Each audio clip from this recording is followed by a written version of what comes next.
Blood streaked down the white man's back as Morningstar watched him endure the 70th lash without a sound, his silence awakening something forbidden in her heart that would soon shatter the boundaries between their worlds. Before we continue, don't forget to subscribe to the channel, like the video, and comment where in the world you're watching from.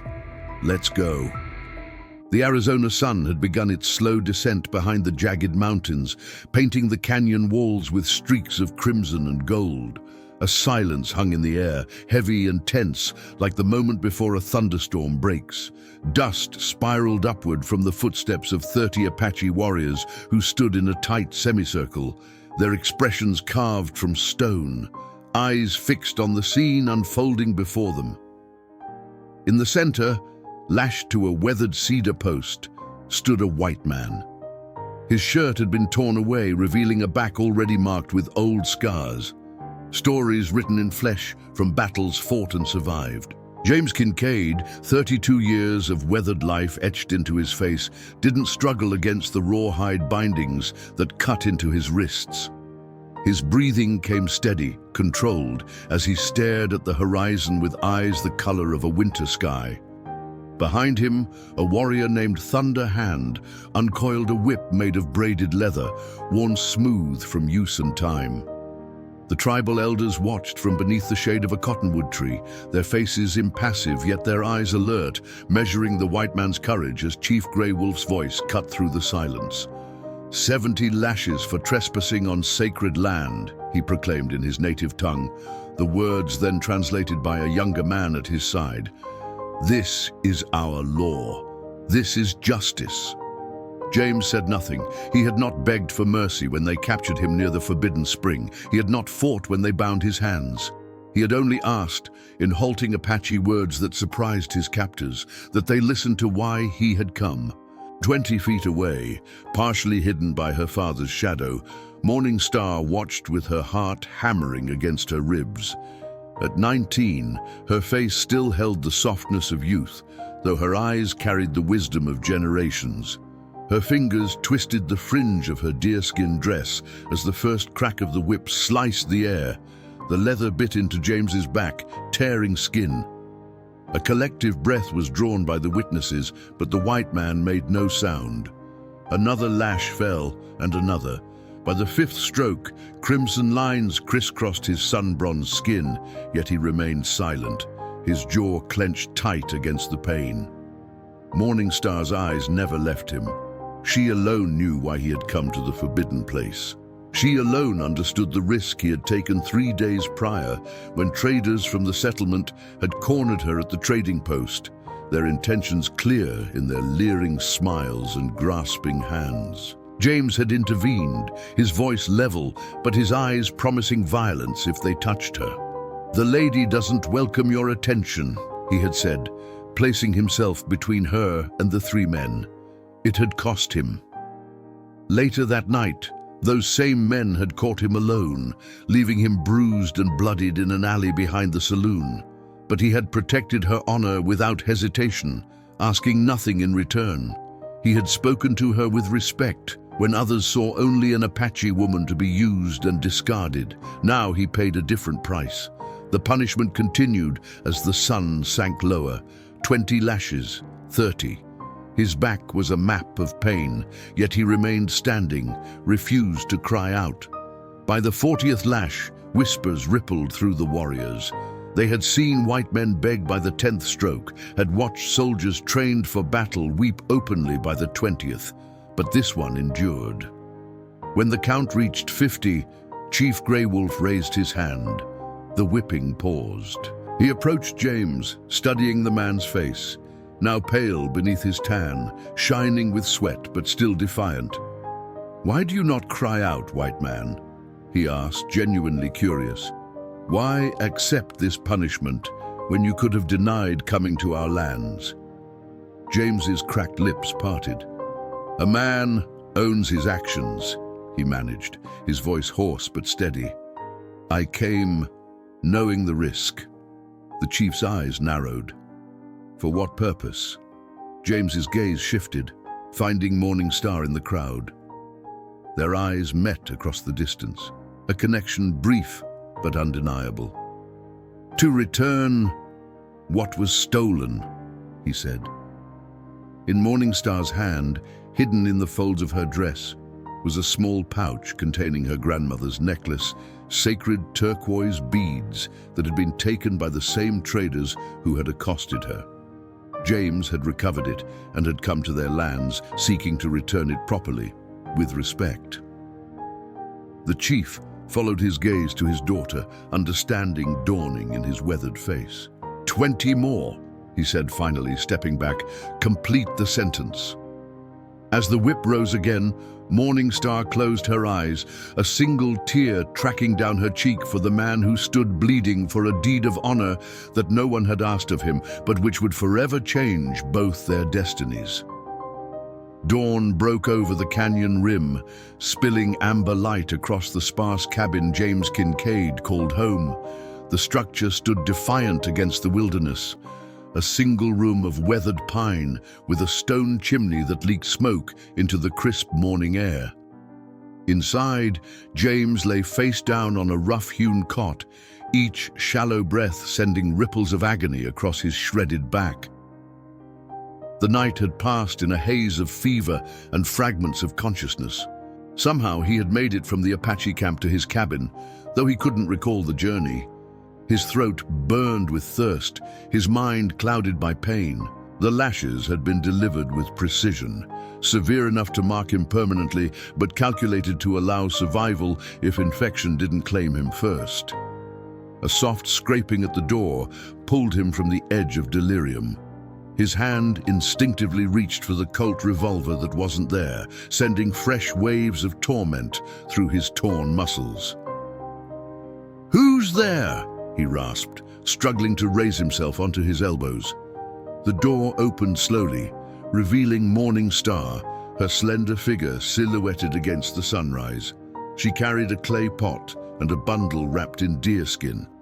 Behind her stood 2 women of her tribe, one elderly with eyes like polished obsidian, the other younger but with the same resolute expression. "You should not move," Morningstar said in careful English, stepping inside while the others remained at the threshold. "The wounds are deep." James sank back onto the cot, too weak to argue. "Why are you here?" he asked, confusion evident in his voice. Morningstar knelt beside him, setting down her items with reverent care. "To repay a debt," she replied simply, unwrapping the bundle to reveal herbs, dried roots, and poultices already prepared. "No debt," he murmured, wincing as she began to clean his wounds with water from the pot.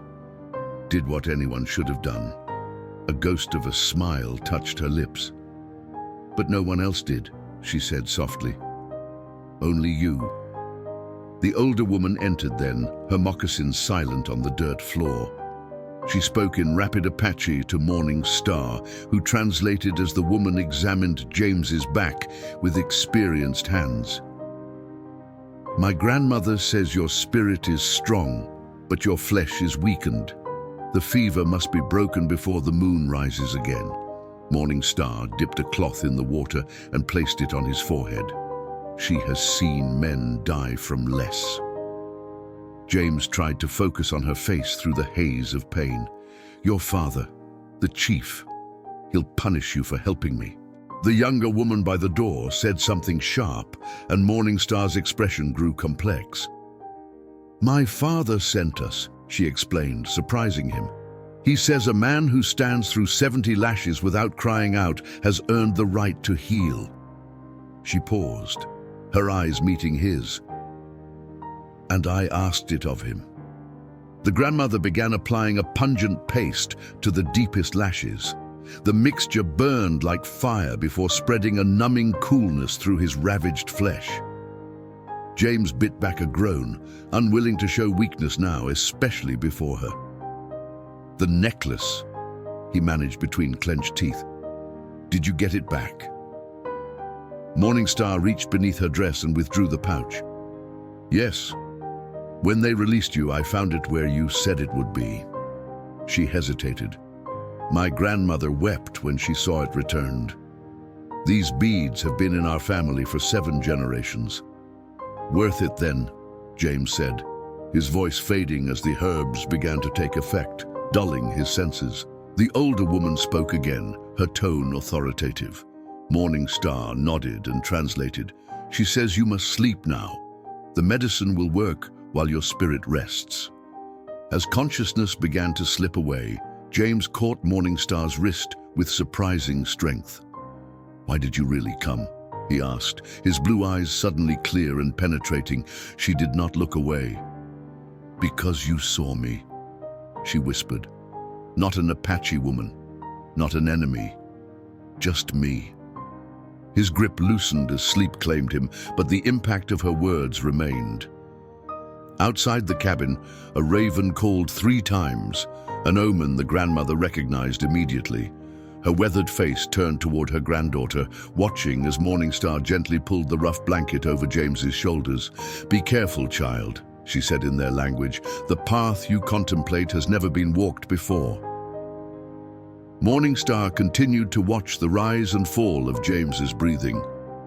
"Perhaps," she replied, "that is why it must be walked now." The younger woman by the door shifted uncomfortably. "The elders will not approve. The council already questions the chief's leniency." "Then they must not know," the grandmother said decisively, "not until the spirits have shown us their will." Morning Star touched the turquoise beads at her throat, her decision already made in the quiet chambers of her heart. Some debts could only be repaid with devotion that defied the boundaries between worlds. For 3 days, James drifted between consciousness and shadow. The fever took him on journeys through his past, some memories he had buried deep, others that haunted him even in waking hours. In his delirium, he called out names of men long dead, comrades who had fallen during his years as a cavalry scout. He relived the massacre at Skeleton Creek, where he'd arrived too late to save a family of settlers, finding only bodies cooling in the dust. And he whispered apologies to a woman named Elizabeth, words of regret that Morning Star couldn't understand, but recognized as the language of profound loss. On the 4th morning, his fever broke. James opened his eyes to find Morning Star asleep in a chair beside his cot, her head resting against the wall, dark lashes casting shadows on her cheeks. Sunlight streamed through the cabin's single window, illuminating dust motes that danced in the golden beam. For a moment, he simply watched her, struck by the peace in her expression, so different from the guarded look she wore when awake. His slight movement roused her. Morning Star's eyes opened, immediately alert. "The fever has passed," she said, reaching to touch his forehead with cool fingers. "My grandmother said you would return today if your spirit was strong enough." "Been called many things," James said hoarsely, "but never strong-spirited." He attempted to push himself upright, grimacing at the stiff pain across his back. The wounds were healing. He could feel the difference, but the scars would remain for life. "Lie still," she instructed, rising to pour water from a clay pitcher. "The healing has begun, but the path is long." As he drank, James studied her over the rim of the cup. "You've been here all this time?" She nodded, taking the empty cup. "It was necessary. The medicine must be applied at certain hours, with certain prayers." A hesitation then. "And I wished to be here when you woke." "Your people won't take kindly to that," he said, his voice stronger now. "A young woman alone in a white man's cabin." "I'm not alone. My grandmother comes at sunrise and sunset. My cousin stands watch outside." A small smile touched her lips. "And you have been in no condition to cause concern." James managed a painful chuckle that quickly transformed into a wince. "Fair enough." His expression grew serious. "But it can't continue. There are men in the settlement who'd use this against you, against your tribe. Treaty relations are fragile enough." Morning Star's eyes flashed. "I know the risks better than you, James Kincaid." It was the first time she had spoken his name, and something in her pronunciation of it, careful, almost reverent, made him pause. "How do you know who I am?" She busied herself with folding a cloth. "People speak of the former cavalry scout who lives alone at the canyon's edge. The one who trades fairly with the tribes and stands apart from the settlers." She met his gaze directly. "The one who lost his wife and child to smallpox 3 winters ago and has not found peace since." James's jaw tightened. "People talk too much. Or perhaps not enough," she countered. "You know my name. But do you know that I lost my mother to the same sickness that took your family? That I understand what it means to walk with ghosts?" "Lee!" The silence between them vibrated with unspoken recognition, the awareness that despite the vast differences in their worlds, they shared a common wound. Finally, James asked the question that had lingered since he'd first awakened. "Why did your father really send you here? A chief doesn't dispatch his daughter to tend an enemy." "You are not considered an enemy," she replied carefully. "Not since you stood your punishment without weakness and—" She hesitated.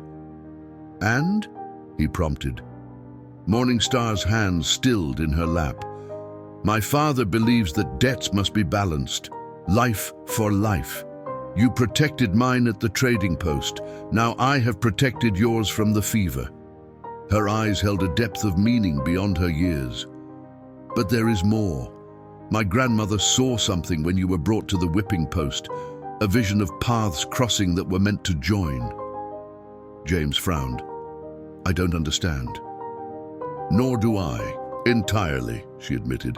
"But she insisted I come, said that sometimes the Great Spirit speaks through pain to guide us toward healing."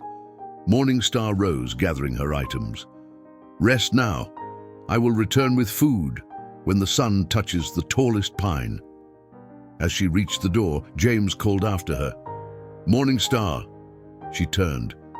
"Thank you." Something unspoken passed between them, a current as tangible as the breeze that stirred the cabin's air. She nodded once and was gone, leaving James alone with new questions and the strange sensation that his solitary existence had irrevocably changed. Settlers Creek huddled against the base of the Dragoon Mountains like a collection of wooden matchboxes, fragile and flammable.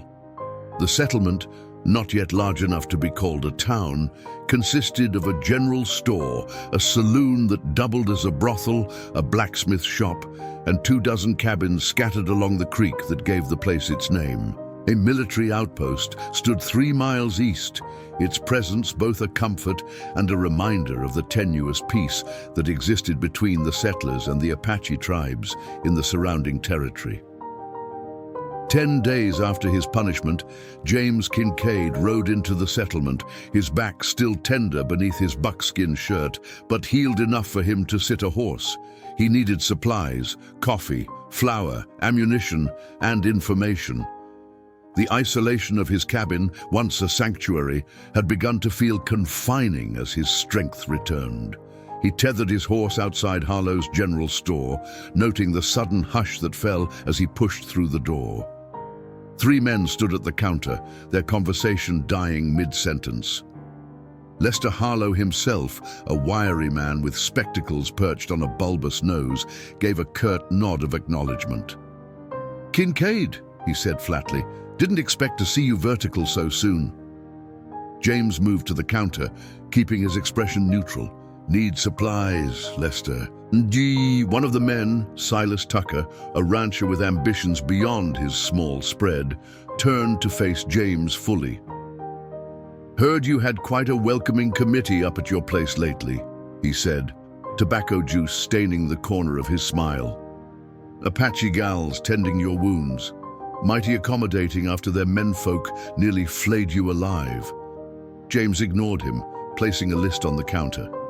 "Just the supplies, Lester." But Tucker wasn't finished. "Maybe you could put in a good word for the rest of us," he continued, his voice carrying an edge. "Been thinking I might fancy an Indian bride myself. Hear they're real, obedient once they're broken in proper. James's hand shot out, catching Tucker's shirt front before anyone could blink. Despite his still healing wounds, his grip was iron. "Speak of her again," James said, his voice deadly quiet, "and they'll be digging your grave before sundown." Tucker's face paled beneath its weathered tan. "Just making conversation," he managed, relief evident when James released him. Lester cleared his throat nervously. "I'll get your supplies, Kincaid." As the storekeeper bustled about gathering items, another man stepped forward. Emmett Walsh, a former cavalry officer who now worked as an Indian agent. His expression was grim beneath his trim mustache. "That's not wise, Kincaid," he said quietly. "Defending Apaches in public, especially now." "What's especially now?" James asked, his attention sharpening. Walsh glanced around before responding. "Army's been tracking a group of young warriors. They hit a stage 2 days back, killed the driver and a passenger. Colonel Harper's ready to void the treaty if there's another incident." A chill settled in James's gut. "Which band?" "Tracks led toward Grey Wolf's territory." The implications hung in the air between them. If the army moved against Grey Wolf's people, Morning Star would be caught in the violence. And if it became known that the chief's daughter had been spending time at a white man's cabin. "It wasn't Grey Wolf's people," James said with certainty. "They've kept to the treaty." "Tell that to the colonel," Walsh replied. "He's looking for an excuse, Kincaid. Has been since Washington cut his forces. A full campaign would mean more men, more resources." He lowered his voice further. "And there's talk about the land. Railroad surveyors been through last month. That canyon where you're squatting and the Apache hunting grounds beyond it, they're suddenly valuable." James absorbed this, his jaw tightening. The world's machinery was turning, as it always did, with no regard for the people who would be crushed in its gears. Lester returned with the supplies. "That'll be $4.65. As James counted out the money, the door swung open again. Framed in the sunlight stood Morning Star, wearing a calico dress rather than her usual tribal clothing, her hair braided down her back. She carried a basket of herbs to trade. The silence that fell was absolute. Morning Star's eyes found James, widening slightly in surprise before her face composed itself into careful neutrality. She nodded once to him, a stranger's acknowledgement, before turning her attention to the storekeeper. "I have medicine plants to trade," she said in clear English, "for cloth and needles."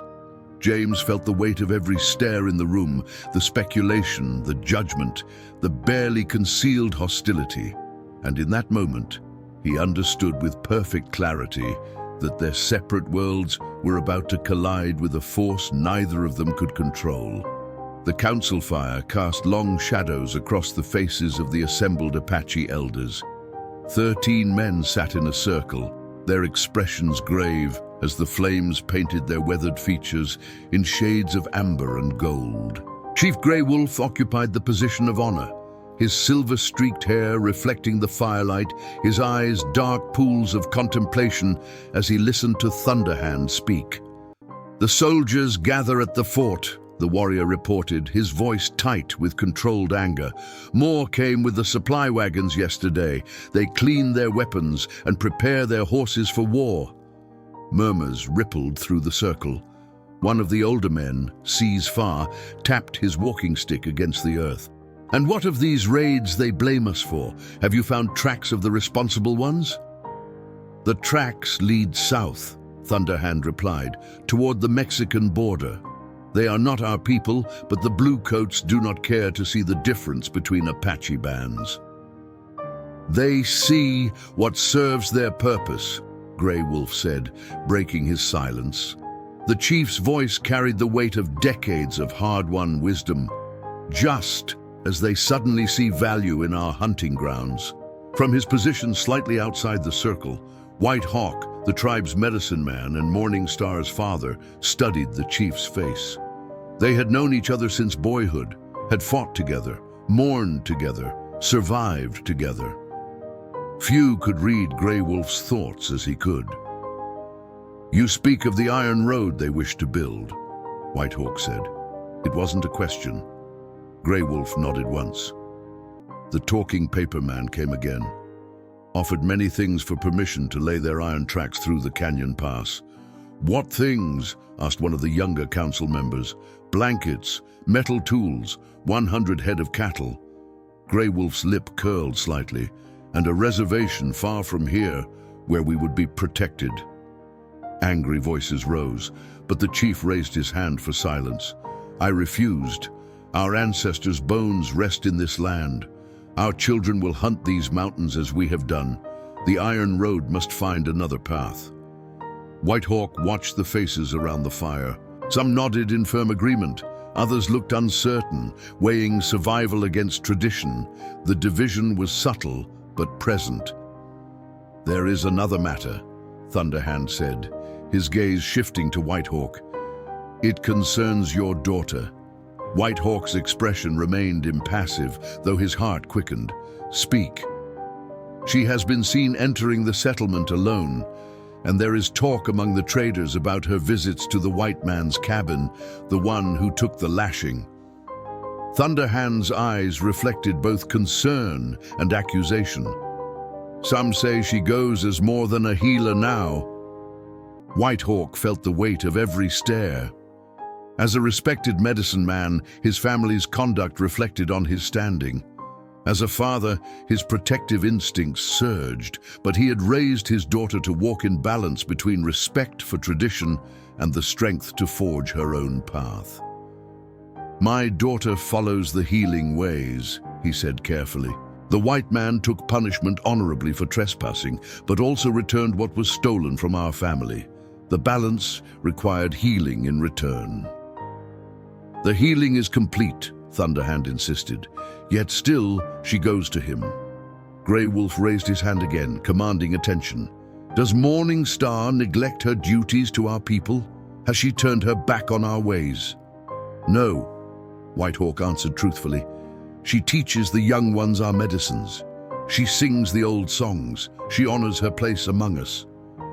The chief nodded thoughtfully. "Then perhaps there is more the spirits intend through this unusual connection." He turned to Thunderhand. "Unless you claim the right of courtship that you have long hinted at, but never declared." Thunderhand's jaw tightened. For years, he had shown interest in Morning Star, bringing choice cuts of meat from his hunts to her family's dwelling, displaying his prowess as a warrior when she was present. But he had never formally sought permission from her father, knowing perhaps that her quiet nature concealed a will as unyielding as the mountains themselves. "I claim no such right," he said stiffly, "but I speak for the safety of our people. If the soldiers look for reasons to attack us, the chief's daughter consorting with a white man, even one who has shown some honor, gives them cause to say we violate the treaty boundaries." Grey Wolf considered this, then turned to White Hawk. "Bring your daughter to me tomorrow. I would hear from her own lips what draws her to this man's cabin." White Hawk inclined his head in agreement, even as his mind traveled to the vision his mother had shared with him, the one that had prompted him to allow Morning Star to tend the wounded white man in the first place. A vision of two rivers joining, becoming stronger against the storm that sought to wash away both their peoples. As the council disbanded, White Hawk remained by the fire, watching the embers glow and fade like the uncertain future before them. Morning Star's path was becoming clear to him, though he knew many would oppose it. The question that remained was whether her chosen path might save them all or hasten their destruction. The creek gurgled softly in the fading light as James and Morning Star sat side by side on the flat boulder that jutted over the water. After their unexpected encounter at the general store, they had departed separately, but Morning Star had appeared at his cabin as twilight approached, her face taut with unspoken concern. Now, with the day's heat dissolving into the cool breath of evening, They spoke in low voices of matters that could no longer be ignored. "The settlement is changing," James said, skimming a flat stone across the water surface. "More people arriving every week, the kind who see Apache land as something to be claimed, not respected." Morningstar watched the stone's path, counting the skips. 4 jumps, she observed, then turned her gaze to the darkening mountains. "My father says the same of your people, that they multiply like locusts, consuming everything in their path." He's not wrong. James's admission hung between them. The railroad's coming. Once the tracks are laid, there'll be no stopping the tide. She nodded, unsurprised. "The council knows this. The Blue Coat chief offered payment for passage through our hunting grounds." Her voice held a bitter edge, as if one can sell the earth that holds the bones of one's ancestors. James studied her profile, struck by the fierce pride in her expression, the intelligence in her eyes that calculated the future with painful clarity. In the weeks since he had first regained consciousness to find her tending his wounds, something had shifted between them, a connection neither had anticipated nor sought to define. "There's talk in town," he said carefully. "About you, about us. There is talk in my village as well." She met his gaze directly.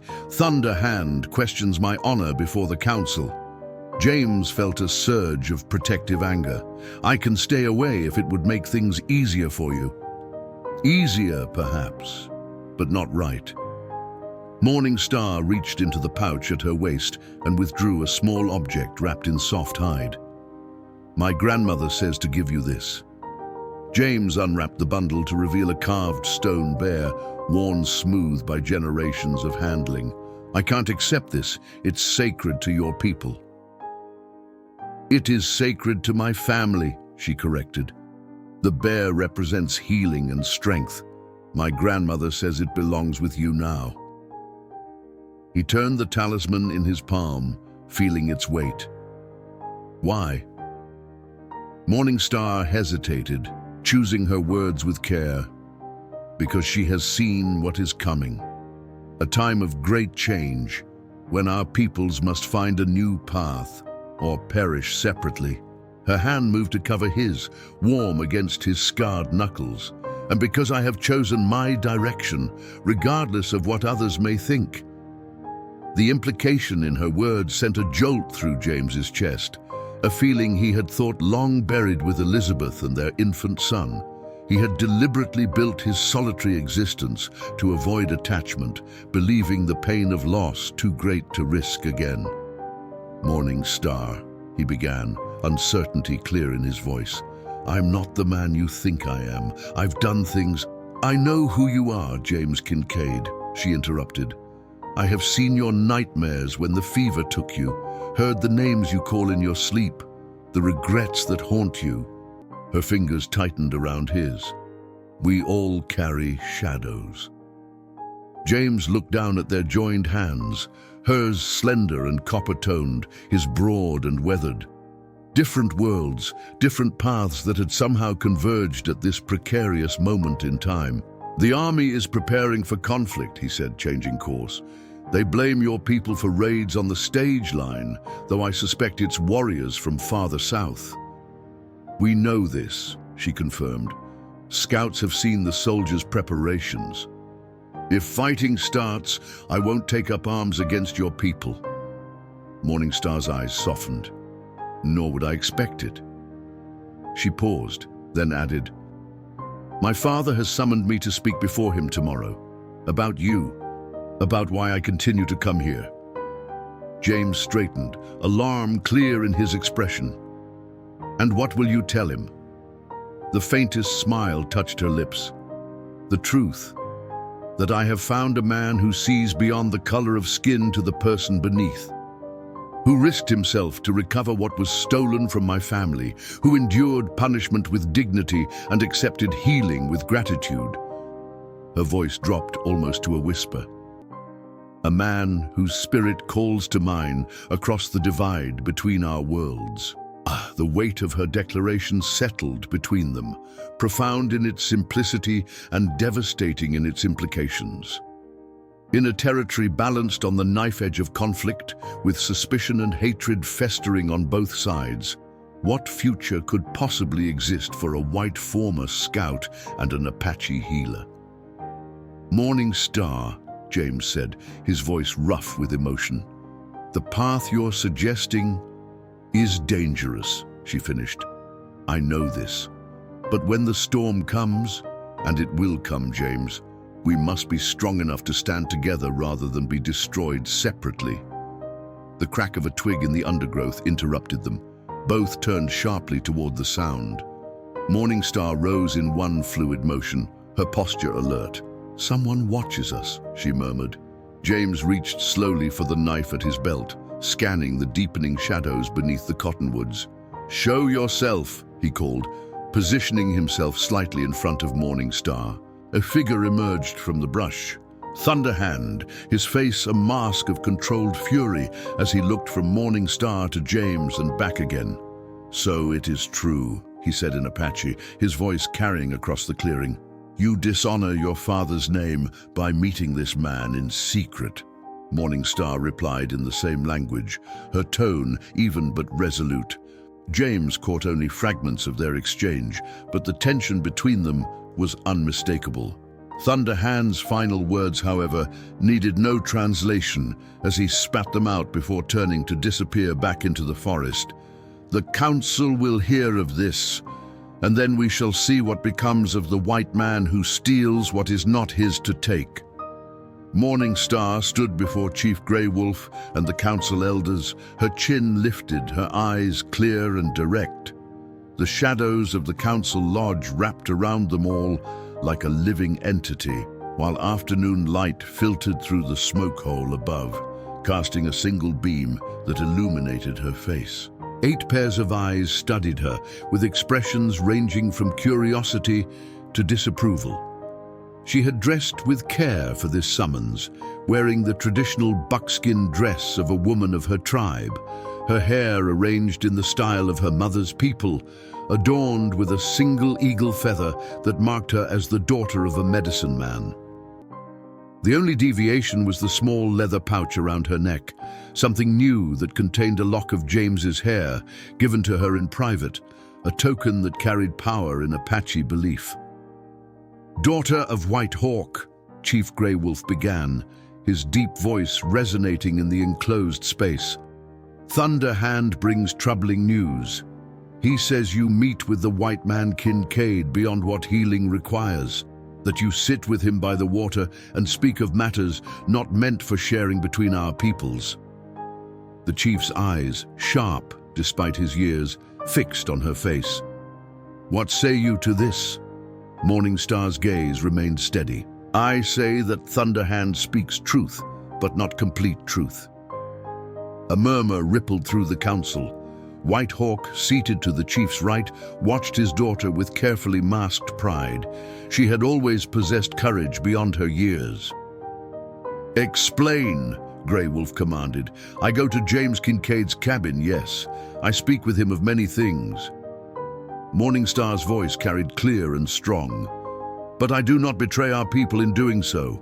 I learn of the settlers' plans. I understand their ways better. And I find in this man a bridge between worlds that grow more dangerous to each other with each passing moon." One of the older council members, Bear Killer, leaned forward. "A bridge? Or a spy who learns our ways through your loose tongue?" Morning Star turned toward him without flinching.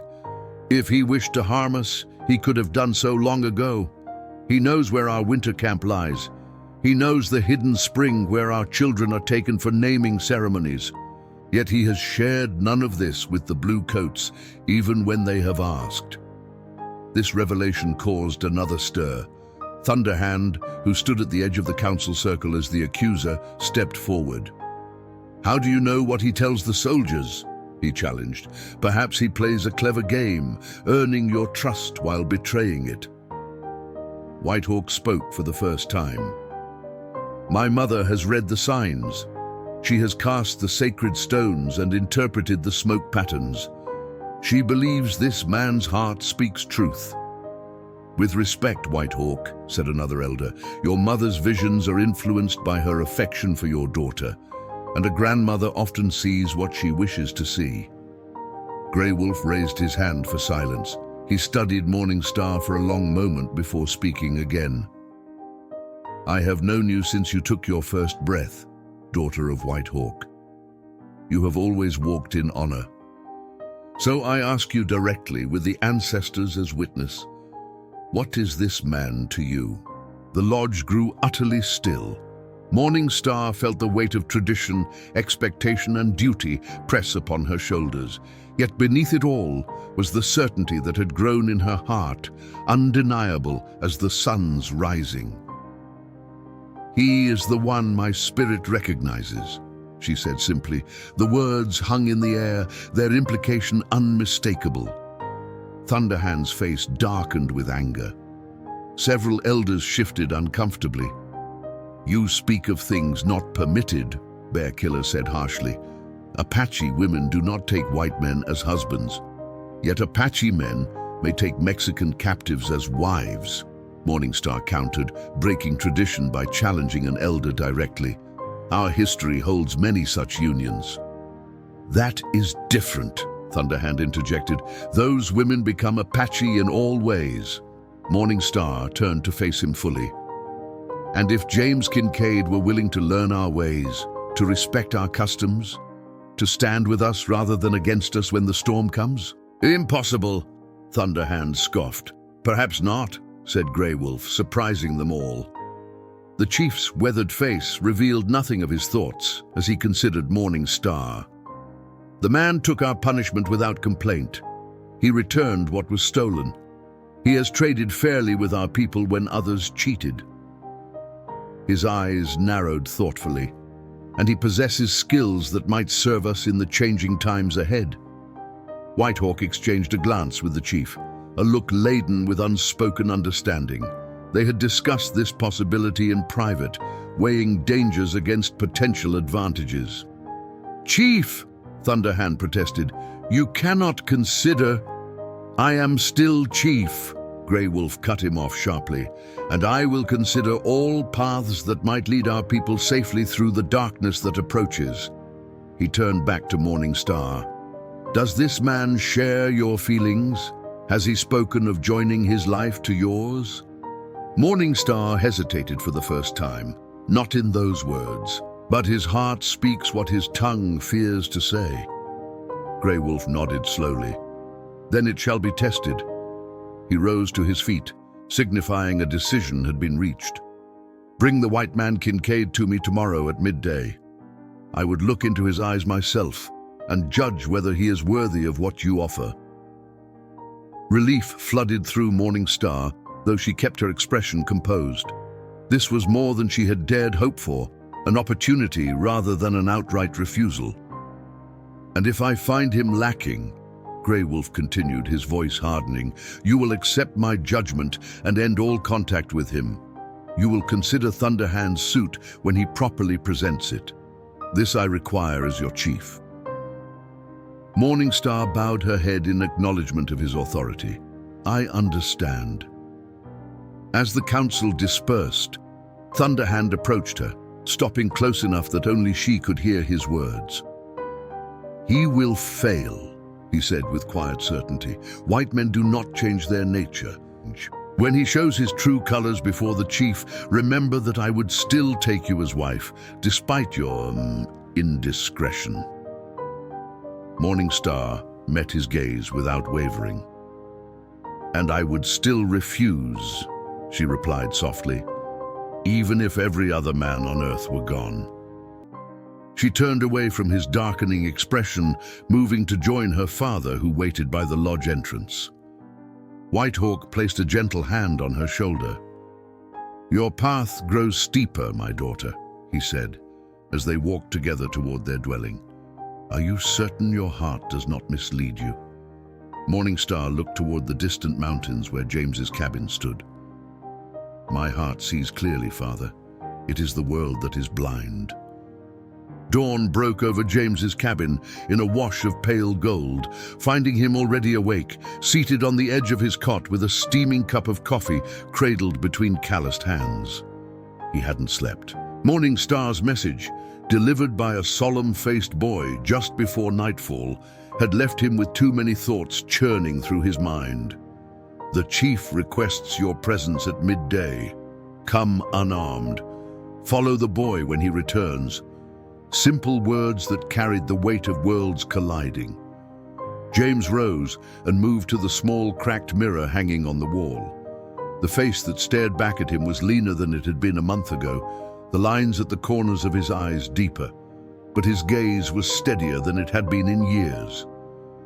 The scars on his back had healed into raised welts, permanent reminders of a price paid willingly. He shaved carefully, dressed in his cleanest shirt, and then reached beneath his bunk to withdraw a wooden box he rarely opened. Inside, nestled in a square of faded calico, lay his cavalry officer's insignia, a pocket watch that had belonged to his father, and a simple gold band, Elizabeth's wedding ring, recovered from her cold finger before he laid her and their infant son to rest beneath the cottonwood tree. James lifted the ring, turning it in the morning light. For 3 years he had carried the burden of their deaths like stones in his pocket, the weight familiar, almost comforting in its constancy. But now, "I'm not betraying you," he whispered to the empty air, "but I can't keep living for ghosts." He returned the ring to its place and closed the box. Then, with deliberate movements, he removed his sidearm and laid it on the table. The knife he usually wore followed. By the time the Apache boy returned, James stood ready, unarmed as requested, his expression composed, but his heart thundering against his ribs. The journey to the Apache camp took nearly 2 hours, leading through steep ravines and hidden passes that James, despite his years as a scout, had never mapped. The boy moved ahead with the confidence of one born to these trails, occasionally glancing back to ensure James followed, but otherwise maintaining silence. They crested a final ridge, and the camp spread before them.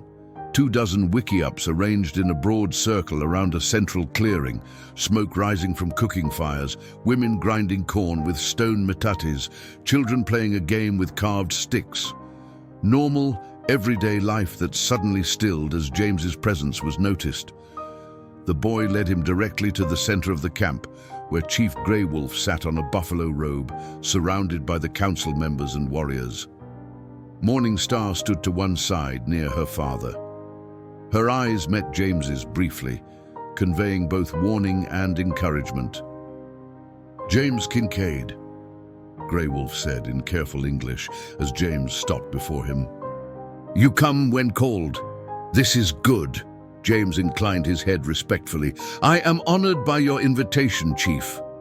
Grey Wolf studied him with piercing intensity. "Not invitation, summons." He switched to Apache, and White Hawk translated. "My daughter says your heart speaks to hers, that you are a man of honor who respects our ways. I must know if this is truth or merely what a man says to gain a woman's favor." James glanced at Morning Star, whose face remained carefully neutral. "I have never spoken false words to Morning Star," he replied.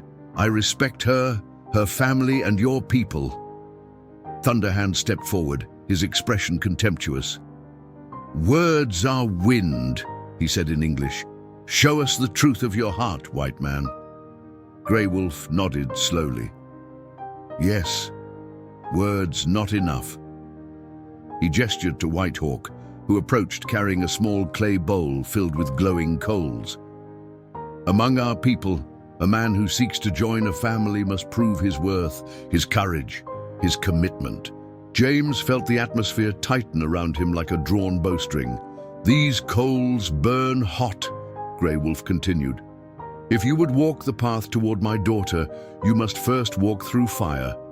He pointed to a line of white stones that formed a path about 15 feet long. "Across these stones, barefoot, with coals in your hands." A murmur rippled through the assembled tribe. This was no small test. Men had been known to fail, to drop the burning coals and shame themselves before the tribe. James looked at the stone path, then at Morning Star, whose face had finally betrayed emotion, concern mixed with fierce pride. Then he removed his boots and socks and stepped forward. "I am ready," he said simply. White Hawk approached with the bowl. James cupped his hands, and the medicine man tipped the glowing coals into his palms. The pain was immediate and searing, but James kept his expression neutral as he stepped onto the stone path. Each step was agony, the rough stones cutting into his bare feet while the coals seared his hands. But James had endured worse pain with less reason.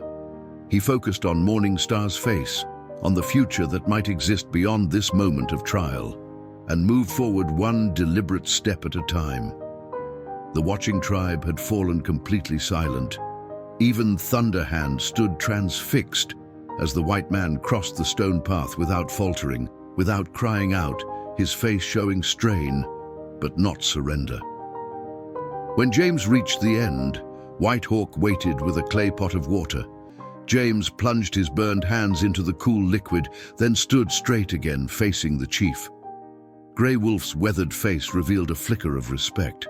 "You endure pain well, James Kincaid, but there is more to joining our people than bearing suffering." He leaned forward. "Tell me why I should not forbid my daughter from seeing you again." James stood before the assembled tribe, his burned hands throbbing, his feet stinging against the earth. The chief's question hung in the air, demanding an answer that would determine not just his future with Morning Star, but perhaps the fate of two peoples teetering on the edge of conflict. The watching faces blurred around him until only Grey Wolf's weathered countenance remained in focus, those ancient eyes that had seen empires rise and fall, waiting for words that might bridge an impossible divide. In that moment, James realized that all his rehearsed responses, all his careful arguments were inadequate. Only the raw truth would suffice. "I have no claim to your daughter's attention," he began, his voice steady despite the pain. "No right to ask for what I have not earned.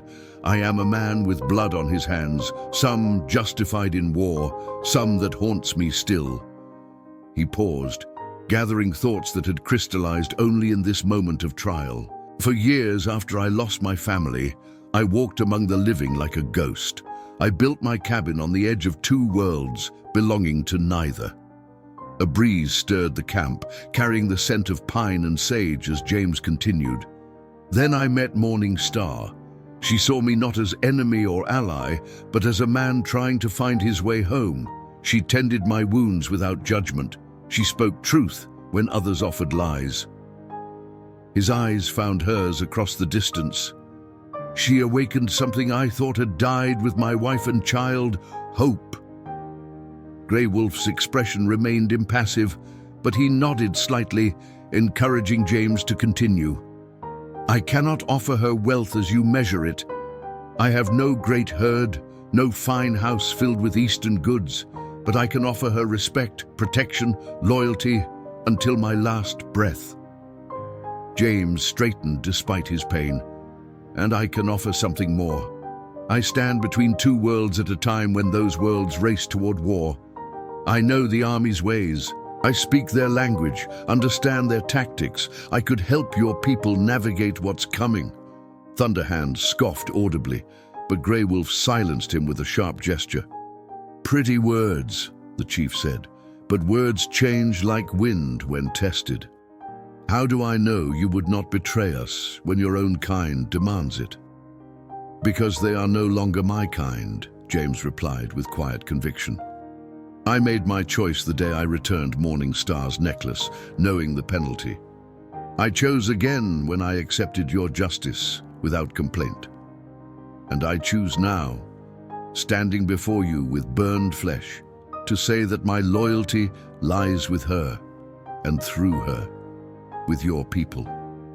A murmur passed through the gathering. White Hawk exchanged glances with his mother, the elderly medicine woman, whose visions had foreseen this moment. She nodded once, satisfaction evident in her ancient eyes. Grey Wolf rose slowly, his face still unreadable. "You speak well for a white man, James Kincaid. Perhaps too well." He stepped closer, studying James's face as if searching for deception. "What would you do if the soldiers came to burn our camp, if they threatened your woman and her people? Would you take up arms against those who once called you brother?" James didn't hesitate. "I would protect her and this tribe with my life. I've already turned my back on that world. There's no place for me there anymore." Before Grey Wolf could respond, a commotion erupted at the edge of the camp. A young warrior rode in at a gallop, leaped from his horse, and ran to the chief, speaking rapidly in Apache.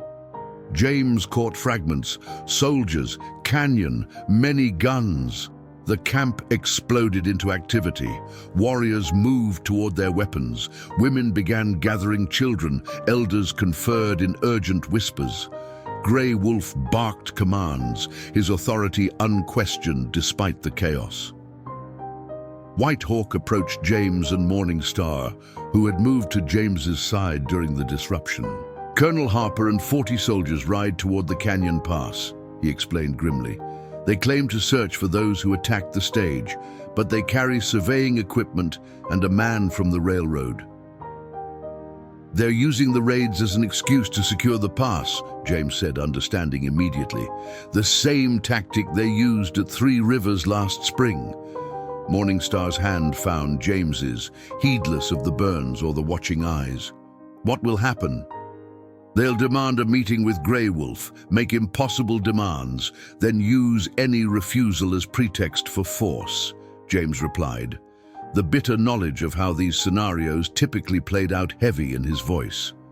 Grey Wolf approached them, his face now etched with the gravity of a leader facing an existential threat to his people. "You speak of knowing the Bluecoats' ways, James Kincaid. Now is the time to prove it." His eyes moved between James and Morning Star, making a swift calculation. "My daughter believes you are worthy of her trust. I'm not yet convinced, but we have no more time for tests."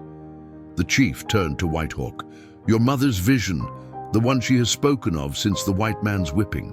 Tell me again." White Hawk's voice carried quiet authority. "She saw 2 rivers joining to withstand a flood that would destroy each separately.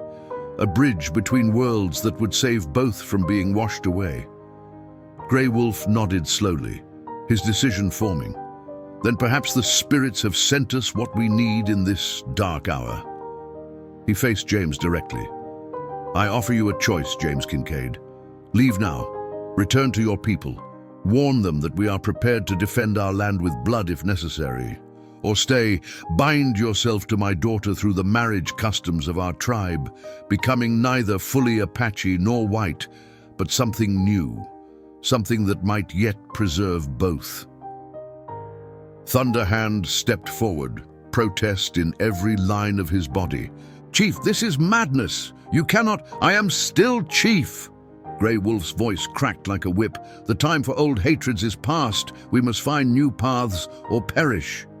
The camp had gone utterly still, every eye fixed on James as he stood at the crossroads of history, holding Morning Star's hand, his future and perhaps that of everyone present hanging on his next words. Morning Star's voice came soft but clear in the silence.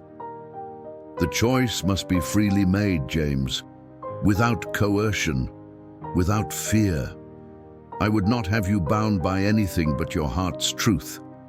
James looked down at their joined hands, copper and pale, different yet fitted perfectly together. Then he raised his gaze to meet Grey Wolf's, his decision radiating from him like heat from a flame. "I choose to stay," he said. "I choose her." Sunset painted the canyon walls in fire as Colonel Harper's cavalry unit held position at the narrow pass that led to Grey Wolf's camp. 40 men, armed with Springfield rifles and sidearms, waited impatiently as their commander peered through field glasses at the ridge ahead.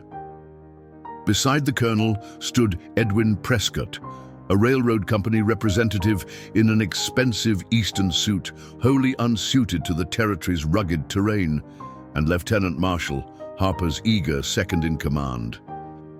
"I don't like this, sir," Marshal muttered, scanning the rocky outcroppings that overlooked their position.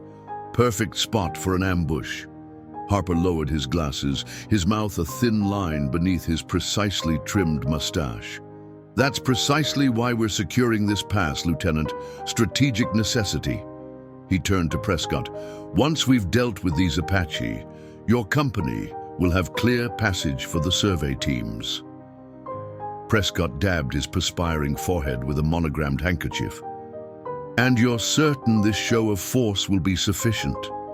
Washington has made it abundantly clear that another Indian war would be politically inconvenient." "These savages only understand strength," Harper replied dismissively. "We'll demand they relocate to the reservation at San Carlos. If they refuse..." He left the implication hanging in the desert air. "They have no choice but to submit." A sentry's call interrupted them. "Riders approaching, sir." Harper raised his glasses again, then stiffened in surprise. "Well, I'll be damned." Approaching from the direction of the Apache camp came 3 riders. 2 were unmistakably Apache, one elderly with silver hair, unmistakably Chief Grey Wolf. The other younger but carrying himself with the authority of a medicine man. Between them rode a white man in a buckskin shirt, his bearing military despite his frontier attire. "Is that Kincaid?" Lieutenant Marshal asked incredulously. Harper's jaw tightened. "It appears our former scout has chosen sides definitively." He straightened his uniform jacket. "This changes nothing. In fact, it simplifies matters. The man's clearly gone native, a traitor to his race and country." As the trio approached, Harper and his officers stepped forward to meet them. The contrast couldn't have been starker, the formal military precision of the soldiers against the dignified presence of the Apache leaders, and James Kincaid, who sat his horse with quiet confidence, his burned hands visible despite the leather wrappings that protected them. "Chief Grey Wolf," Harper acknowledged curtly before fixing his cold gaze on James. "Kincaid, I shouldn't be surprised to find you with these hostiles. Always were too friendly with the natives." James met his former commander's eyes without flinching. "Colonel, this doesn't have to end in bloodshed." "That depends entirely on your Apache friends," Harper replied. He gestured toward the mountains. "We know they're harboring the raiders who've been attacking settlers and stages. They'll surrender those responsible and relocate to San Carlos or face the consequences." White Hawk translated for Grey Wolf, whose expression remained impassive. The chief's response, delivered in measured Apache, was translated by James rather than White Hawk, a subtle but significant indication of his new position. "The raiders you seek are not from this band. Grey Wolf's people have honored the treaty. They've stayed within the boundaries, traded fairly, caused no trouble." Harper's lip curled. "And we're supposed to take the word of a man who's clearly abandoned his own kind. A man who's gone so far native, he's now speaking for them." "I speak with them, not for them," James corrected evenly. "And yes, you should take my word. Because I know these mountains better than any man under your command, and I'm telling you the raid tracks lead south to the border. Grey Wolf's people had nothing to do with it." Prescott stepped forward, impatience evident in his bearing. "This is all very touching, Colonel, but we're losing daylight. The treaty gives us authority to secure this pass for the public good. The railroad will be coming through with or without these people's cooperation." James's eyes narrowed. "The treaty specifically protects their sacred grounds, which include this canyon. Any railroad would have to find another route." "That's not your concern, Kincaid," Harper snapped. "You've made your allegiance clear, and it's not to the United States government." His hand moved closer to his sidearm. "I'll speak plainly. We have 40 armed men. They have what, 20 warriors? Mathematics makes the outcome inevitable. Unless they wish to see their women and children caught in a crossfire, they'll accept my terms." White Hawk translated again, and a moment of tense silence followed. Then, to everyone's surprise, Grey Wolf smiled, a small, knowing expression that carried both wisdom and warning. James translated the chief's response. "Grey Wolf says to look again at your mathematics, Colonel." Harper's brow furrowed, but Lieutenant Marshall's sharp intake of breath drew his attention. The young officer was staring at the ridgelines surrounding them, his face suddenly pale. Where there had been only empty rock moments before, dozens of Apache warriors now stood revealed, bows drawn, rifles aimed. They had been there all along, invisible until they chose to be seen. "Jesus Christ," Marshall whispered. "We're surrounded." Harper's face flushed with anger, but even he could see their tactical disadvantage. If firing started, his men would be cut down before they could form proper defense positions. "This is an act of war," he hissed. James shook his head. "This is a demonstration, Colonel. Grey Wolf's people don't want war. They've had enough of dying, but they will not be driven from their homeland based on false accusations." He leaned forward in his saddle. "There's another way." For the next hour, as the sun sank lower and shadows lengthened across the canyon floor, James Kincaid bridged two worlds with words, translating not just language but perspectives, finding common ground where none seemed possible. Grey Wolf's wisdom combined with James's understanding of both cultures to forge a tentative agreement. The Apache would help track down the actual raiders, proving their commitment to peace. The railroad would adjust its route to avoid the sacred sites while still achieving its necessary connection. A joint council would be established to address future conflicts before they escalated to violence. By the time they parted ways, Colonel Harper was not entirely convinced, but he was sufficiently pragmatic to recognize when a tactical retreat served larger strategic goals. The crisis had been averted, at least for now. As the soldiers departed, White Hawk turned to James. "You have begun the work of the two rivers joining," he said with quiet approval. "But the path ahead remains long and difficult." James nodded, watching the dust cloud from the departing cavalry unit. "One day at a time, old friend. That's all any of us can do." The wedding ceremony began at dawn 3 days later.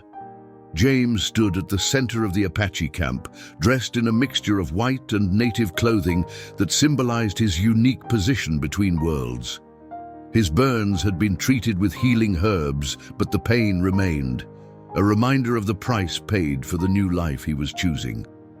Morningstar emerged from her father's dwelling, breathtaking in her ceremonial dress adorned with beadwork that had taken generations of women in her family to complete. Her hair hung loose down her back, decorated with eagle feathers and small turquoise beads that matched the ancient necklace at her throat, the same one James had risked everything to return. The tribe gathered in a circle around them, some faces still skeptical, others accepting, a few openly approving. Thunderhands stood at the edge of the gathering, his expression unreadable, but he had chosen to witness rather than absent himself. A small but significant acknowledgement of the tribe's decision. White Hawk conducted the ceremony, binding their hands with a sacred cord as he called upon the ancestors to witness this unprecedented union. Morningstar's grandmother circled them with burning sage, cleansing their path forward. Chief Grey Wolf himself placed a hand on each of their shoulders, giving his formal blessing as leader of the people. When James and Morningstar exchanged the simple vows of Apache tradition, promising to walk together through all seasons, to share both abundance and hardship, to honor each other's spirits until death and beyond, their voices carried clear and true across the hushed gathering. "Two rivers joining," White Hawk proclaimed, "becoming stronger against the flood." Later, as the celebration continued around them with dancing and feasting that would last until nightfall, James and Morningstar found a quiet moment alone at the edge of the camp. He traced the contours of her face with gentle fingers, still marveling that this extraordinary woman had chosen him. "Are you certain?" he asked softly. "Your life would be easier if—" She placed her fingers against his lips, silencing him. "My life would be empty without you, James Kincaid. I chose this path with open eyes." His hand moved to the back of his shirt, feeling the ridged scars beneath the fabric. 70 lashes seemed like such a high price then, he said thoughtfully. "Now I know it was just the beginning of what I would gladly pay to be with you." Morningstar smiled, taking his hand and placing it over her heart. "The marks on your back will always tell our beginning, but it is what we build together that will become our true story." From the ridge above the camp, a lone figure watched the celebration. Emmett Walsh, the Indian agent who had warned James in the general store weeks earlier. He observed the blending of cultures below, the unprecedented sight of Apache and a handful of trusted settlers breaking bread together, and made notes in a small leather journal. History was unfolding before him, fragile, uncertain, but real. A different path than the cycle of violence and retribution that had defined relations between white and Apache for generations. Whether it would last remained to be seen. Whether this singular union between two extraordinary people could truly forge a bridge strong enough to withstand the floodwaters of change rushing toward them was a question only time would answer. But for today, at least, as the sun gilded the Arizona mountains and cast long shadows across the land both peoples claimed as home, hope seemed not just possible, but present, embodied in the simple sight of James and Morningstar, standing together at the threshold of a future neither could fully envision, but both had chosen with clear hearts and open eyes. The 70 lashes that had once carved pain into James's flesh had healed into scars that now bound him to a new life, a new people, and a love that defied the boundaries of two worlds.